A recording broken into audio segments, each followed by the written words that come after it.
तो महाराष्ट्र में छिड़ा है महाभारत। एक एक कर शिवसेना के विधायक शिंदे कैंप में जुड़ते चले जा रहे हैं।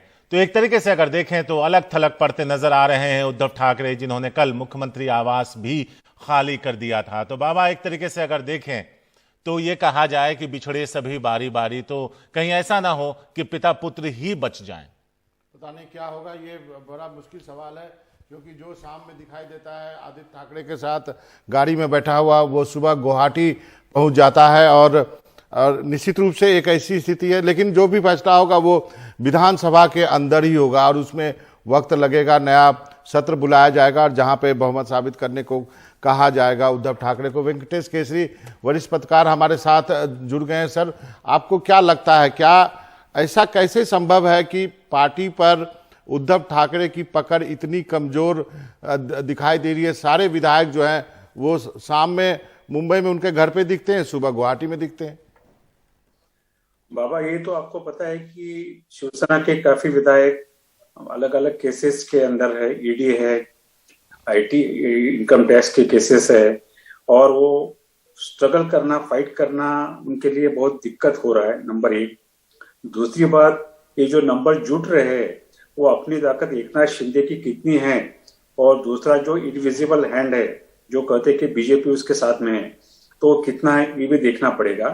लेकिन एक बात सच है, अभी तक क्लियर कट मालूम नहीं हुआ है, अभी तक स्पष्ट नहीं हुआ है एकनाथ शिंदे खुद को चीफ मिनिस्टर बनने के लिए सब कुछ कर रहे हैं क्या, भाजपा के चीफ मिनिस्टर बनाने के लिए कर रहे हैं, ये बातें अभी तक स्पष्ट नहीं हुई।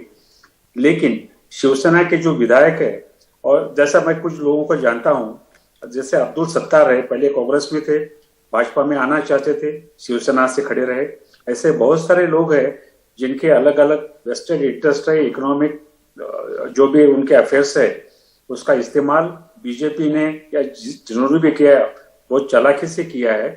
और उद्धव ठाकरे अपने स्वास्थ्य के कारण होंगे या जो भी उनके दूसरे कारण है, वो उसको कंट्रोल नहीं कर पाए। वो जैसा भावना गवड़ी का है, भावना गवड़ी एक सांसद है, वो खुद ये केसेस फेस कर रही है। तो ऐसे शिवसेना के अंदर बहुत सारे लोग हैं जो कहीं ना कहीं फाइनेंशियल प्रॉब्लम में अटक गए हैं और वो अपने को बचाने के लिए कर रहे हैं। अब वो बोल नहीं सकते तो फिर वो बाला साहब ठाकरे, फिर महाविकास आघाड़ी, फिर हिंदुत्व वगैरह वगैरह बात कर रहे हैं। लेकिन सवाल यही है सर, अगर यही स्थिति रही तो जहां भी विपक्ष की सरकार है, जिस तरह से आप बता रहे हैं कि केंद्रीय एजेंसियों के डर की वजह से ये सब वहां से खिसक कर अब उस तरफ जा रहे हैं, तब तो फिर कहीं और भी सरकार चल ही नहीं पाएगी। नहीं, वो बात नहीं है। जैसा कि वेस्ट बंगाल में हुआ है, जैसा दिल्ली में हो रहा है, जहां स्ट्रांग लीडरशिप है वहां एमएलए डरते नहीं है। लेकिन यहाँ एक तो ये जो महाविकास आघाड़ी है, जिनके अंदर वो फाइट दिखाई देनी चाहिए थी एंटी बीजेपी, वो शायद कहीं ना कहीं वो कम हो गई है। और दूसरा जो लीडरशिप है शिवसेना की, जो उनको पीछे एक हौसला देना चाहिए कि हमको पॉलिटिकल फाइट करना है, उसके अंदर वो कहीं ना कहीं वो विश्वास देने में कम हो गई है। लेकिन केसरी जी, मास्टर क्राफ्टमैन, संकट मोचक, द ग्रेट शरद पवार, उनकी भूमिका भी आप नगण्य देख रहे हैं? या अभी भी कल मुझे बताया गया था कि 17 विधायक है जो वापस शिवसेना में आना चाहते हैं। मुझे ये भी कहा गया था कि 24 घंटे रुको, 24 घंटे काफी इंपॉर्टेंट है। ये भी कहा गया कि हमने कहा कि एकनाथ शिंदे को ही मुख्यमंत्री उद्धव ठाकरे बना लें, बनने दें, हमें कोई दिक्कत नहीं है। तो उनके कौशल का क्या हुआ? आपने जो कहा वो ठीक है, उन्हीं के कौशल का थोड़ा बहुत असर है। जो उन्होंने कहा कि अगर कल उद्धव ठाकरे ने कहा कि जो शिवसेना जिसको भी बनना है उसके लिए मैं छोड़ने के लिए तैयार हूं, ये लाइन कहीं ना कहीं संकट मोचक से आई है। दूसरा, उन्होंने जो चीफ व्हिप को चेंज कर दिया या उनके जो पार्टी के जो लीडर थे असेंबली के, एकनाथ शिंदे को हटाया, वो भी कहीं ना कहीं वहीं से लाइन है। कॉन्ट्रैक्ट है, लेकिन किस तरीके से अभी वो पता चलेगा। जैसा कि अभी यहाँ कहना बहुत मुश्किल है, क्योंकि जो दो विधायक वापिस आए हैं और उन्होंने कहा कि किस तरीके से प्रेशर उनके ऊपर डाला गया।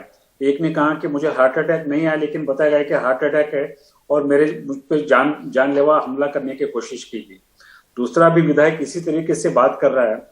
अब सवाल ऐसा है कि वो फ्लोर पे क्या पोजीशन लेंगे, साइन तो करेंगे, वो फ्लोर पे क्या उनका रुख रहेगा, ये भी देखने वाली बात है। लेकिन संकट मोचक ने डायरेक्ट अभी तक कॉन्ट्रैक्ट किसी विधायक से किया है या नहीं किया है, ये अभी स्पष्ट नहीं हुआ है। लेकिन आज उन्होंने मीटिंग बुलाई है।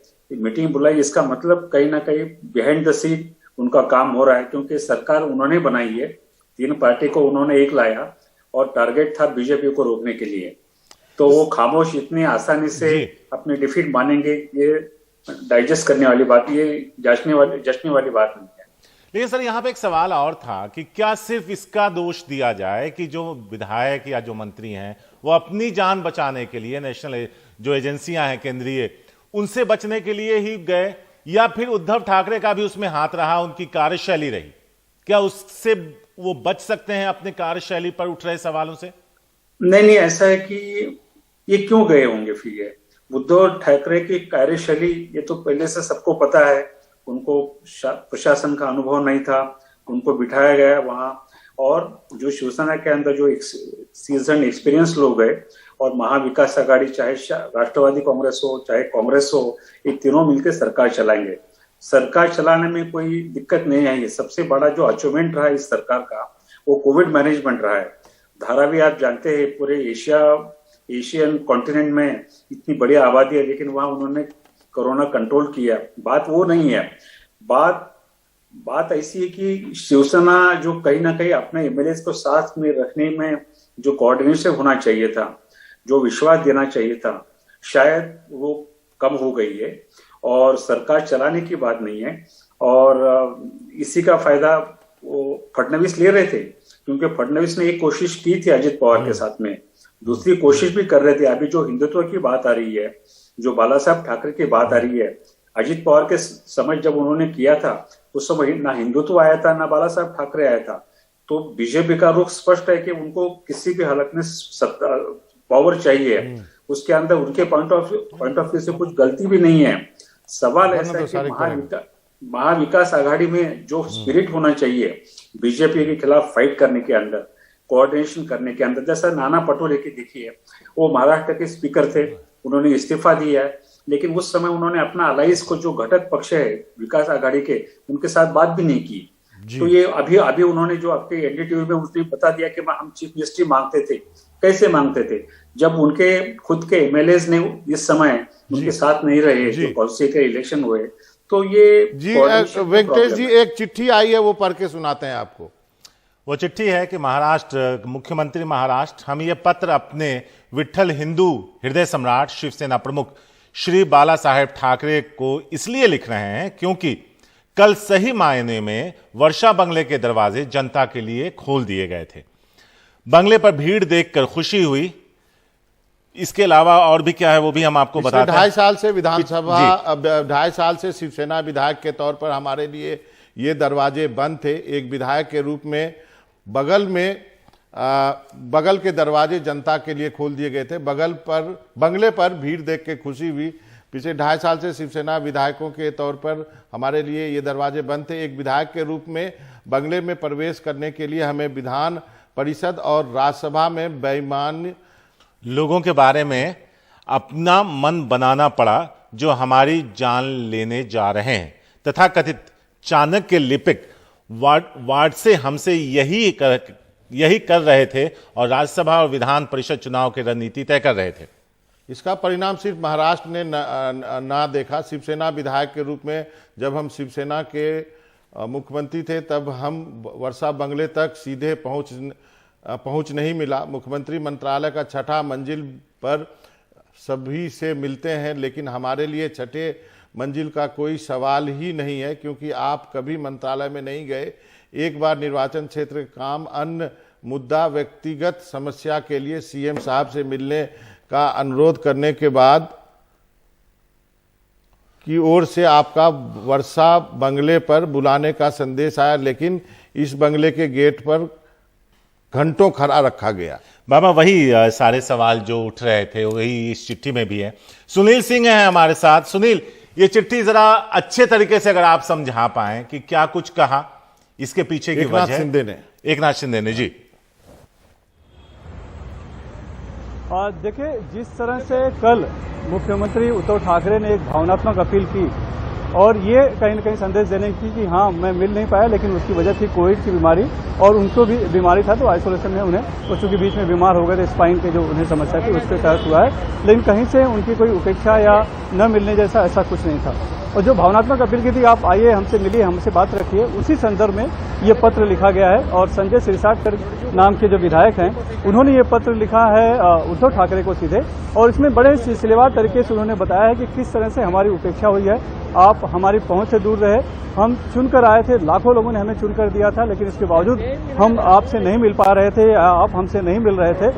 यहाँ तक कि वर्षा बंगलों में कल आम जनता के लिए दरवाजे खोल दिए गए थे शिव सैनिकों के लिए और लोगों ने मिली, ये देखकर हमें खुशी हुई, लेकिन इतने सालों तक हमारे लिए दरवाजे नहीं खुले, हम समस्याएं लेकर वहाँ जाते रहे, हमें घंटों घंटों वहाँ इंतजार करना पड़ा। लेकिन जो भी वहाँ पे एक चाणक्य लिपिक नाम दिया है बड़वे जो है वो मिलने उन्हीं तक हम पहुँच पाते थे, या आगे वो हमेशा रुकने के लिए मिल नहीं सकते थे।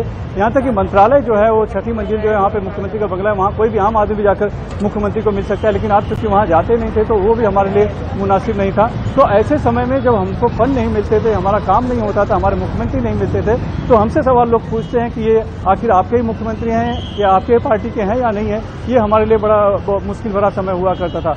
ऐसे समय में हमको किसी ने संबल दिया, सहारा दिया या फिर हमारी बातें सुनी, तो वो सिर्फ और सिर्फ एकनाथ शिंदे थे। इन्होंने हमारी बातें सुनी, इसलिए हम उनके साथ हैं आज के दिन में।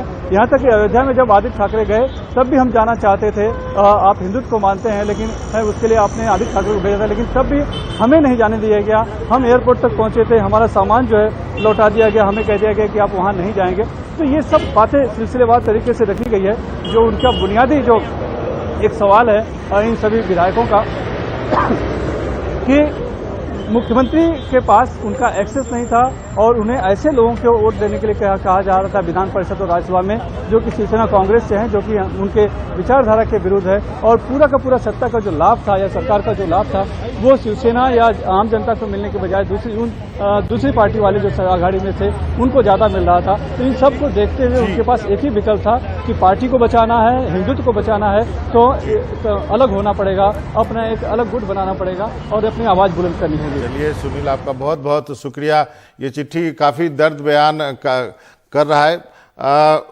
वेंकटेश सर, आपसे ये जानना चाहूंगा कि उद्धव का स्वभाव तो सबको मालूम था, कोई एकनाथ शिंदे कल तो पार्टी में आए नहीं, बाला साहब के समय से काम कर रहे हैं, वो हैं 4 बार के विधायक हैं, काउंसलर रहे हैं, तो ऐसा तो है नहीं कि उद्धव को जानते नहीं होंगे।